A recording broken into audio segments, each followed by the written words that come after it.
ఓం మహాగణాధిపతయే నమః. ఓం గురుభ్యో నమః. ఓం శ్రీమాత్రే నమః.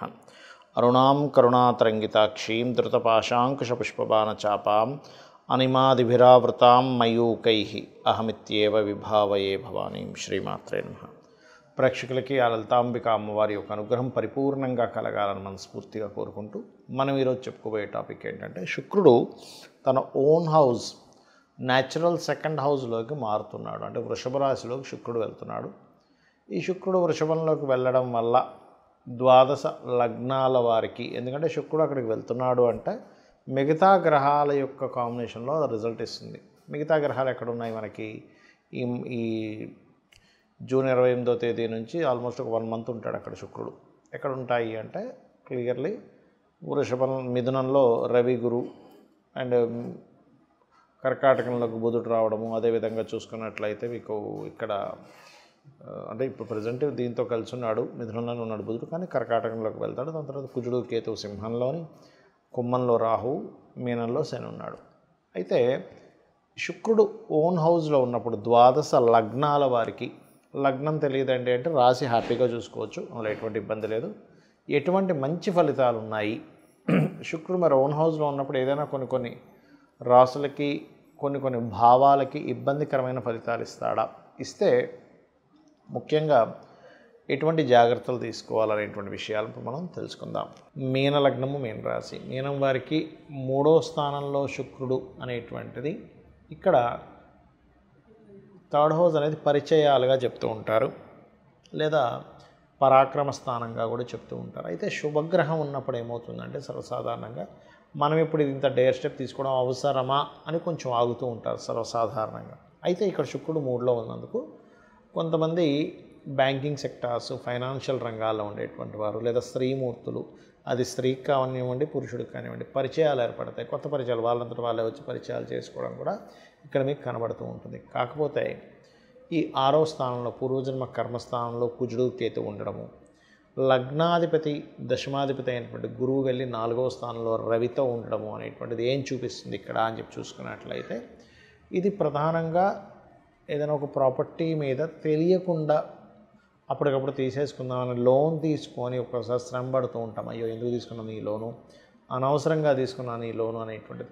అటువంటి విషయాల్లో కాస్త జాగ్రత్తగా ఉండాలి. బికాజ్ ఆఫ్ మీకు పూర్వజన్మ కర్మకారకుడు మీ మీనం నుంచి 6వ స్థానం అవుతుంది. కొంతమందికి 11 అవుతుంది, కొంతమందికి 6 అవుతుంది. అది శుభుడు పాపుడు ద్వారా మనకి దాని అనాలిసిస్ చేసుకుంటూ ఉండాలి. అయితే ఇక్కడ ఎప్పుడైతే లోన్ తీసుకొని, లేకపోతే ఎవరి దగ్గర డబ్బులు తీసుకొని, మనం ఏదో ల్యాండ్ కొనుక్కోవడము, లేకపోతే గృహం నిర్మాణం ప్రారంభించినప్పుడు వాళ్ళు సడన్గా డబ్బులు అడగడం వల్ల అనవసరమైన శత్రుత్వాలు, లేదా మీరెవరికో ధనాన్ని ఇచ్చి మీరు ఏదో కన్స్ట్రక్షన్ చేసుకుందాం అనుకున్నప్పుడు వాళ్ళు సరైన టైంకి ఇవ్వకపోవడం వల్ల మనస్పర్ధలు వస్తూ ఉంటాయి. కాబట్టి లోన్స్ విషయంలో చాలా జాగ్రత్తగా ఉండండి. కాకపోతే 3లో ఉండే శుక్రుడు ఎప్పుడు కూడా తెల్లటి ఎర్రటి పుష్పాలతో కనుక అమ్మవారిని నిత్యం ఆరాధన చేసినట్లయితే కూడా ఖచ్చితంగా బాగుంటుంది. అయితే మీరు ఈ లోన్ సంబంధించిన సమస్యలు కనుక తగ్గాలి అంటే కనుక ఓం అపర్ణాయే నమః అనే మంత్రం చేయండి. కుజకేతు గ్రహాల దగ్గర దీపారాధన చేయండి. లేదంటే రోజు ఏదో గొడవ అవుతుంది నాకు కుజకేతులు 6లో ఉండడం వల్ల అనుకున్నప్పుడు ఓం నవవిద్రుమ బింబశ్రీ న్యక్కారి రతనచ్చదాయే నమః. దీనివల్ల ఏమవుతుందంటే, ఒకటి కుజుడు మీ లగ్నంలో మీకు సహజంగానే ఏలినాటి శని నడుస్తుంది. చాలామంది భయపడుతూ ఉన్నారు, అవి ఏలినాటి శని నడుస్తున్నాయి. ఏమీ లేదు, ఏం భయపడకండి. స్లో డౌన్ అవుతూ ఉంటాయి పనులు అంతే.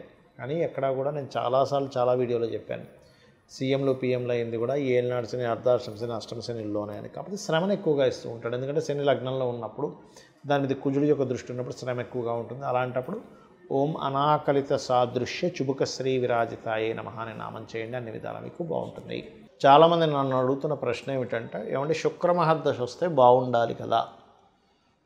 నేను మీకు ఇప్పుడు యూట్యూబ్లో కొన్ని స్టూడెంట్స్ కోసం కొన్ని కేస్ స్టడీస్ పెడుతూ ఉన్నా. అంటే శుక్రదశ అనుకుంటాం మనం. శుక్రుడు కనుక ఎలాంటి పొజిషన్లో ఉంటే అద్భుతంగా యోగిస్తాడు, ఎలాంటి పొజిషన్లో ఉంటే యోగించడు అని. ఎందుకంటే దానికి ఒక రూల్ ఉందండి. ప్రతి గ్రహానికి ఒక ప్లానెట్ గనక ఒక లగ్నం నుంచి ఫలానా స్థానంలో ఉంటేనే ఆ యోగం అనేటువంటిది అద్భుతంగా ఉంటుంది. ఆ స్థానంలో లేనప్పుడు అది నీచభంగ రాజయోగాలు కూడా ఒక్కోసారి ఇబ్బంది పడతాయని చెప్తూ వస్తున్నా. అందుకని మీరు అర్థం చేసుకోవాల్సింది ఏంటంటే, శుక్రుడు అనగానే అద్భుతం, గురువు అనగానే అద్భుతం, లేకపోతే శని అనగానే నీచం అని అనుకోకండి. అది ఎలా ఇస్తుంది? ఎందుకంటే మీరు అర్థం చేసుకోవాల్సింది ధనము ఒకే రూపంలో రావట్లేదు ఈ ప్రపంచం మొత్తం కూడా. ఒకరు చెత్త నమ్ముకొని కూడా బిజినెస్ చేస్తే, ఇంకో వ్యక్తి బంగారం నమ్మితే డబ్బులు వస్తున్నాయి, ఇంకో వ్యక్తికి నీరు అమ్మితే డబ్బులు వస్తున్నాయి, ఇంకో వ్యక్తికి ఆక్సిజన్ అమ్మితే డబ్బులు వస్తున్నాయి, ఇంకో వ్యక్తి పెట్రోల్ అమ్మితే డబ్బులు వస్తున్నాయి, ఇంకో వ్యక్తి సర్వీసెస్ చేస్తే ధనం వస్తుంది. అంటే ఏంటి? అన్నీ కారకత్వాలే. ఈ నూనె, ఐరన్ ఇదంతా శని. మరి ఐరన్ ద్వారా, నూనె ద్వారా వచ్చేప్పటికి శని ద్వారా డబ్బులు వస్తుంది. శని కారకత్వం అదంతా కూడా. శుక్రుడు అంటే వాహనాలు, గృహాలు, లగ్జరీ ఐటమ్స్ ఇవన్నీ. ఇక్కడ ఏంటంటే మనం అర్థం చేసుకోవాల్సింది, శుక్రగ్రహము గనక ఎక్కడా పాడవ్వకుండా మీకు ధనయోగాన్ని ఇచ్చే దాంట్లో ఉంటే 100% లగ్జరియస్గా ఇస్తాడు ధనయోగం. నార్మల్గా ఇవ్వడు. ఇప్పుడు చూడండి, ధనం వస్తే దాన్ని అనుభవించే యోగం కూడా ఉంటుంది. చూడండి, కొంతమంది డబ్బులు వస్తాయి కొంతమందికి, కానీ ఏమీ అసలు ఇల్లు పెద్దగా చూడడానికి అంత గొప్పగా ఉండదు, పెద్దగా ఏమీ లగ్జరీ వస్త్రాలు కొనుక్కోరు, లగ్జరీగా హోటల్స్కి వెళ్ళి పెద్ద పెద్ద ఎంజాయ్ చేయడం ఏమీ ఉండదు, అసలు చాలా నార్మల్ లైఫ్ అనుభవిస్తుంటారు. ఎందుకు అంటే అక్కడ ఇచ్చేది శుక్రుడు కాదు. అదే ఇచ్చేది శుక్రుడు అనుకోండి, అప్పుడు అలా ఉంటుంది. అంటే శుక్రగ్రహం గనక బాగుంది, లగ్జరియస్ లైఫ్. అయితే ఇది ఎంతవరకు కరెక్ట్? అది బాగుందా లేదా? శుక్రదశ వస్తే లగ్జరియస్ లైఫ్ కాదు, బాగా అర్థం చేసుకోండి. శుక్రుడు బాగుండి మహాదశ వస్తే లగ్జరీ లైఫ్. శుక్రుడు పాడైపోయి మహాదశ వస్తే ఉన్న లగ్జరీ లైఫ్ కాస్త పోతుంది. ఇది అర్థం చేసుకోండి. మరి ఎలాగా? చాలామంది ఆశతో ఉంటారు, ఏమంటే నాకు శుక్ర మహాదశ రాబోతుంది, అద్భుతం, ఆహా ఓహో అని. కొన్ని లగ్నాలకు మాత్రమే శుక్రుడు మంచివాడు. ఇప్పుడు ధనుర్లగ్నం ఉంది, 6లో ఉన్నాడు శుక్రుడు. లేదా ఏ లగ్నం నుంచి అయినా 6లో కానీ 11లో కానీ శుక్రుడు ఉంటే, మొట్టమొదటిగా మీరు చేయవలసింది ఏమిటంటే, 6లో ఉంటే స్త్రీ శాపం అంటారు దాన్ని. అంటే పురుషులకు కూడా స్త్రీ శాపం ఎలాగో స్త్రీలకు కూడా స్త్రీ శాపం. అంటే ఏంటి? ఆడపడుచు రూపంలోనో, అత్తగారి రూపంలోనో, ఇంకో స్త్రీ మూలంగానో ఏదో రూపంలో వాళ్ళకి వచ్చి ఇబ్బంది పెడుతూ ఉంటారు. అంటే ఆ పూర్వజన్మలో చేసుకున్న కర్మ అది.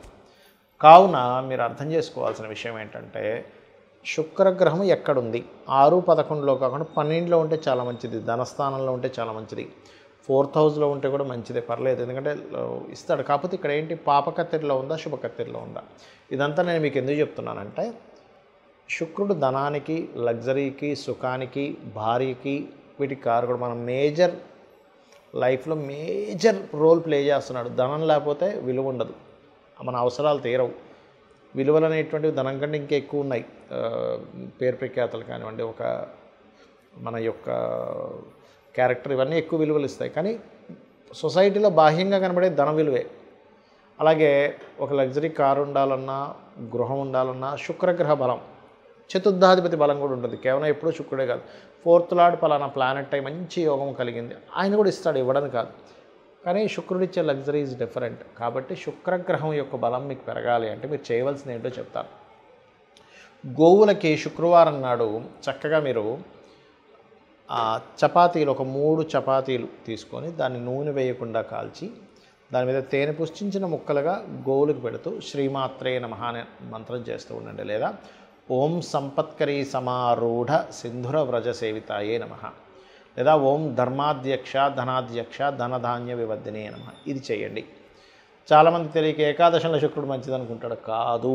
ఏకాదశ శుక్రుడు ఉన్నటువంటి జాతకులకి మ్యారిటల్ లైఫ్ డిస్టర్బెన్సెస్ కానీ, అనుభవించాల్సిన సుఖాలు కానీ దూరమైనటువంటి జాతకాలు కొన్ని వేల జాతకాలు నేను చూపిస్తాను. కొన్ని వేలు, ఏదో వందలు లేదో పదుల్లో కాదు, వేలల్లో చూపిస్తాను.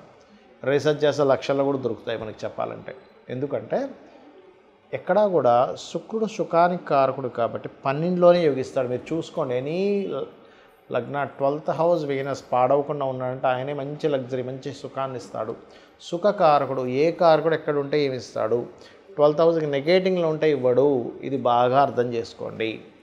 ఇది చాలా చాలా చాలా ఇంపార్టెంట్ అయినటువంటి విషయం గుర్తుపెట్టుకోండి. శుక్రుడు విషయంలో, అందరి విషయాల్లో కాదు. మిగతా గ్రహాలు ఏవైనా సరే 12లో యోగించమంటారు, కానీ ఇక్కడ మనం దేశకాలమాన పరిస్థితులను అర్థం చేసుకుంటూ వెళ్ళాలి. 12లో ఉండే గ్రహాలు ఒకప్పుడు అంటే అయ్యో మనిషి దేశదిమ్మరి అయిపోతాడు, ఎందుకు పనికి రాకుండా పోతాడు. ఇప్పుడు ఏంటి? ఒక మనిషి ఆ దేశంలోనే కాకుండా ప్రపంచ దేశాలు మొత్తం తిరిగి వస్తున్నాడు కాబట్టి విదేశీ యోగాలు ఉంటాయి. ఆ 12లో ఉండే గ్రహాలకే ధనయోగం పడితే విదేశాల్లోనే ధనయోగం ఉంటుంది. ఇది మనం అర్థం చేసుకోవాలి.